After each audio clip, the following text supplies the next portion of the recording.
नमस्कार। आज आपण उपवासाची सात्विक थाळी बनवणार आहे। तर त्यामध्ये मी कोणत्याही प्रकारचे तळणाचे पदार्थ किंवा मसाल्याचे पदार्थ बनवणार नाहीये। तर त्याच्यातली आपली जी पहिली रेसिपी आहे तर तिला आपण सुरुवात करू।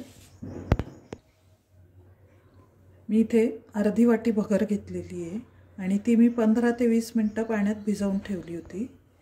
आणि आता एका कढईमध्ये मी थोडंसं तेल घेतलंय। तुम्ही तेल तूप जे काय खात असाल त्याप्रमाणे घ्या। त्याच्यात आपण आता जिरे टाकू।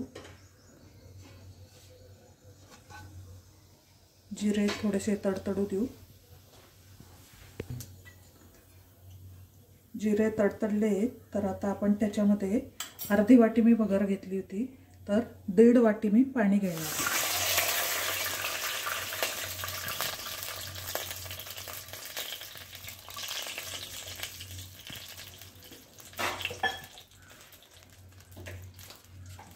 त्याच्यात आता थोडंसं चवीप्रमाणे मीठ टाकायचं आणि याला थोडीशी एक उकळी येऊ द्यायची। पाणी उकळलेलं आहे तर आता आपण त्याच्यामध्ये ही जी भगर आपण भिजवून घेतली होती ती टाकायची।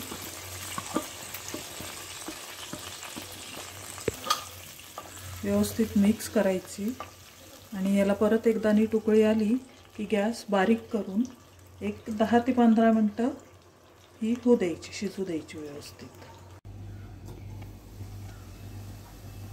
हे बघा, साधारण 10 ते 15 मिनिटांमध्ये भगर आपली व्यवस्थित शिजलेली आहे, एकदम छान अशी मऊ झालेली आहे।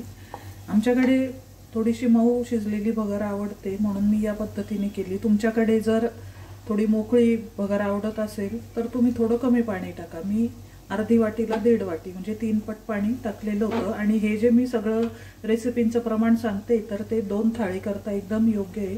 त्या अंदाजाने तुम्ही एक एक वस्तू बनवायची।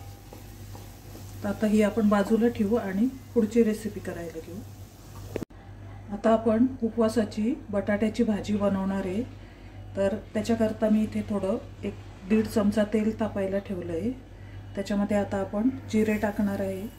जिरे आणि कोथिंबीर जर तुम्ही उपवासाला खात असाल तरच वापरा, नाही तर नाही वापरलं तरी चालेल। त्याच्यामध्ये मी इथे 2 ते 3 छोट्या मिरच्या आहेत हिरव्या, तर त्या अशा क्रश करून घेतलेल्या आहेत, त्या टाकायच्या। आणि इथे 3 ते 4 असे मीडियम साईजचे छोटे बटाटे मी उकडून आणि चिरून घेतलेले आहेत, तर ते टाकते मी।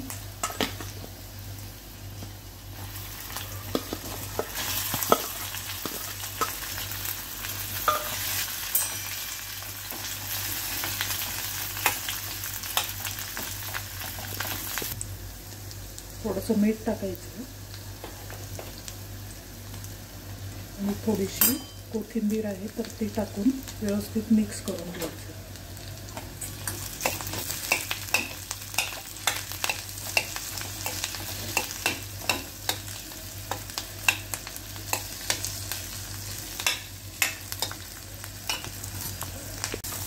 याच्यामध्ये आता मीठ व्यवस्थित मिक्स झालेलं आहे तर ह्याच्यात आता आपण 1 चमचाभर शेंगदाण्याचा कूट टाकणार आहे। आता परत थोडंसं मिक्स करायचं, 2 मिनिटं नीट व्यवस्थित परतून घ्यायचं।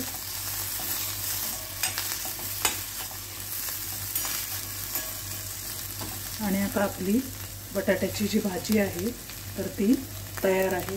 आता आपण पुढची रेसिपी बनवायला घेऊ। आता आपण उपवासाचं धिरडं किंवा डोसा बनवणार आहे। तर त्याच्याकरता मी या वाटीने 1 वाटी भगर घेतली आणि तिच्यामध्ये पाव वाटी साबुदाणा टाकून मी 3 ते 4 तास ते भिजायला ठेवलं होतं। आणि आता ते मी मिक्सरच्या भांड्यात घेतलेलं आहे। त्याच्यामध्ये मी 4 हिरव्या मिरच्या टाकते, 1 चमचाभर जिरे,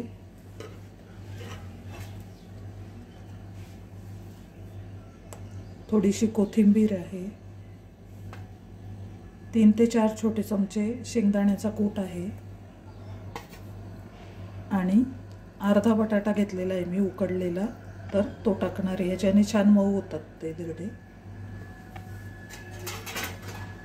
आणि आता हे मी थोडंसं पाणी टाकून मिक्सरवर पूर्ण याची पेस्ट बनवून घेणार आहे. जसं आपण इडलीची बनवतो ना त्याप्रमाणेच बनवणार आहे. आणि नंतर मग वेळेवर मी मीठ टाकेल त्याच्यामध्ये. तर आता आपण याची आधी पेस्ट बनवून घेऊ. हे बघा मी व्यवस्थित असं बारीक करून घेतलेलं आहे. तर आता आपल्याला फक्त त्याच्यामध्ये मीठ टाकायचं आहे चवीप्रमाणे. आणि आता आपण याचे धिरडे बनवून घेऊ. मीठ आधी व्यवस्थित मिक्स करून घ्यायचं.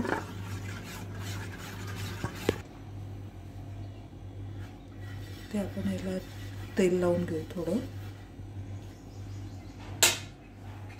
आणि आपल्याला जसे आवडतील तसे छोटे मोठे धिरडे बनवायचे त्याचे.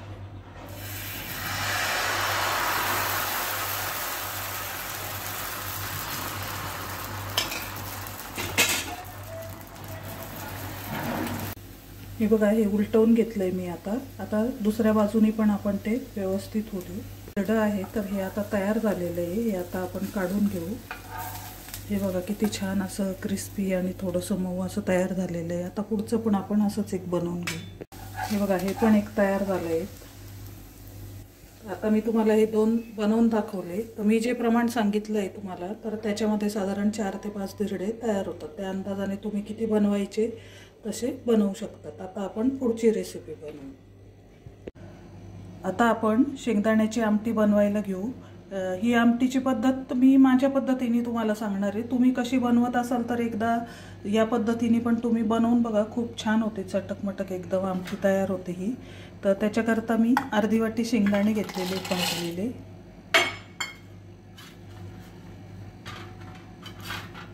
त्याच्यामध्ये या 3 हिरव्या मिरच्या टाकायच्या.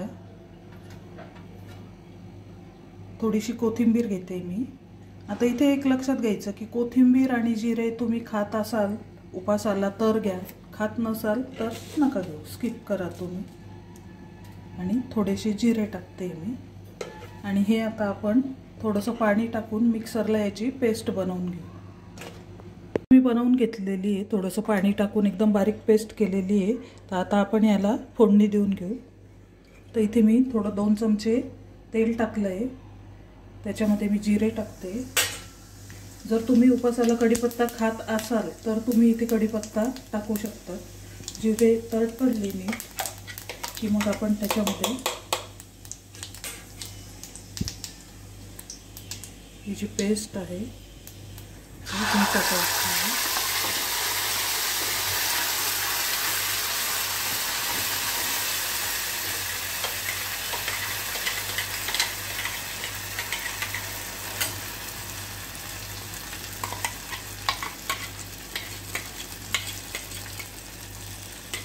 ही थोडीशी व्यवस्थित परतून घ्यायची.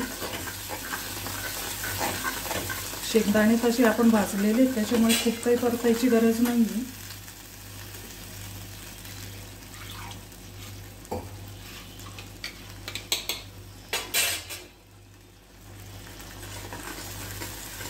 आता त्याच्यात पाणी टाकायचं.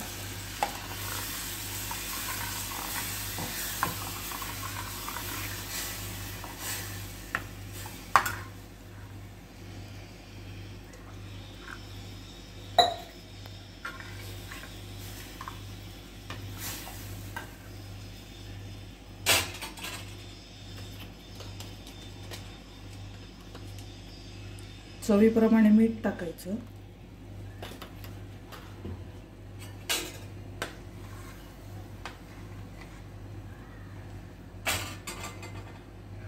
आणि आता याच्यामध्ये मी कोकम टाकणार आहे. कोकम म्हणजेच आमसूल टाकणार आहे. मी 3 ते 4 आमसूल घेऊन असे पाण्यात टाकून ठेवलेले होते. तुमच्याकडे जर कोकम नसतील तर तुम्ही चिंच टाकली तरी चालेल, पण चिंचेचं प्रमाण थोडंसं कमी घ्यायचं कारण चिंच जास्त आंबट असते. तर हे व्यवस्थित पाण्यात भिजवून आणि मग हे कोकम याच्यात टाकायचे.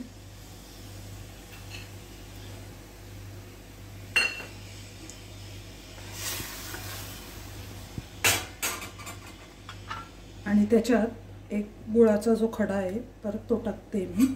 तुम्हाला गुळ नसेल टाकायचा तर तुम्ही साखर टाकली तरी चालेल. आता याला आपण एक उकळी येऊ देऊ.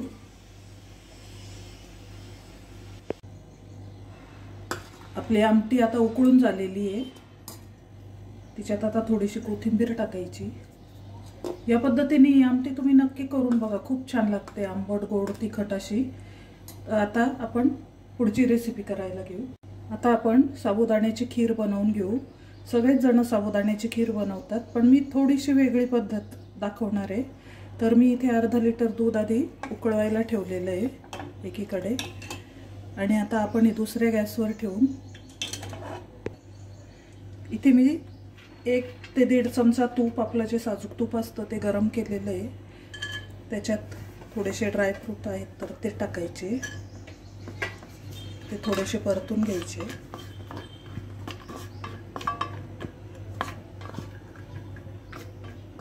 आणि त्याचा अगदी थोडासा रंग बदलला की लगेच त्याच्यात हे बघा, मी अगदी एक छोटीशी वाटी साबुदाणा घेतलेला आहे, भिजवलेला साबुदाणा आहे. अर्धा लिटर दुधाकरता हा बरोबर होतो. तर हा याच्यात टाकायचा. इथे हा फक्त आपल्याला थोडासा परतून घ्यायचा आहे, शिजवायचा नाही आहे.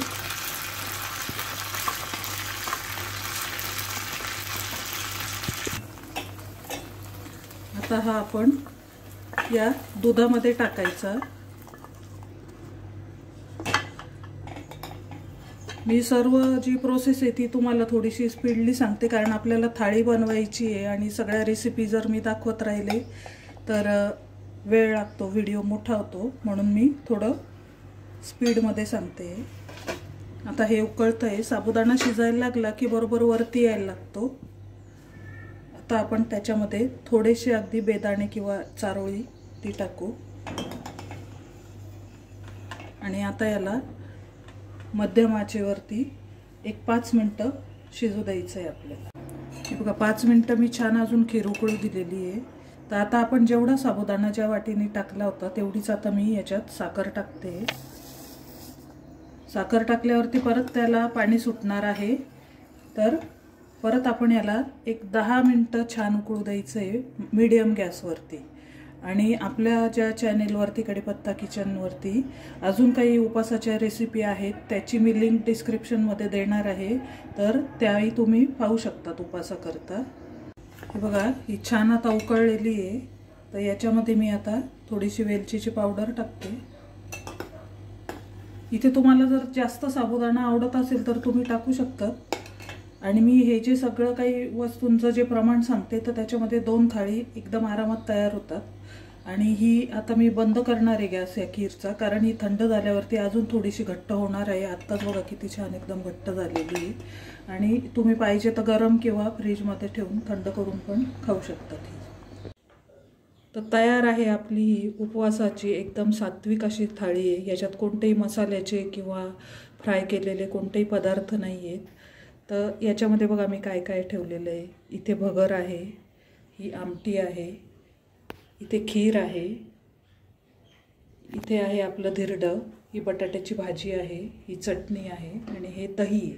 तर दही मी इथे प्लेन ठेवलेलं आहे. त्याच्याऐवजी तुम्ही काकडीची किंवा केळ्याची कोशिंबीर पण इथे देऊ शकता.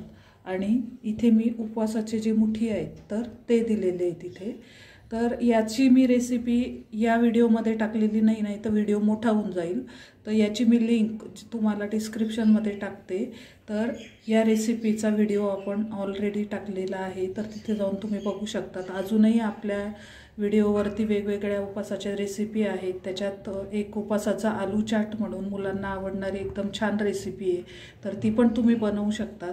आणि एकादशी, शिवरात्र किंवा नवरात्र या वेळेला आपल्याला पूर्ण दिवसाचा उपवास असतो, तर त्यावेळेला तुम्ही ही थाळी बनवून दुपारी ही थाळी खाल्ली आणि रात्री फलाहार केला तरी आपला पूर्ण उपवास एकदम व्यवस्थित पार पडतो. तर या पद्धतीने तुम्ही नक्की ही थाळी बनवून बघा. आणि आपल्या कढीपत्ता किचनला जर सबस्क्राईब केलेलं नसेल तर सबस्क्राईब करा, लाईक आणि शेअर करायला विसरू नका.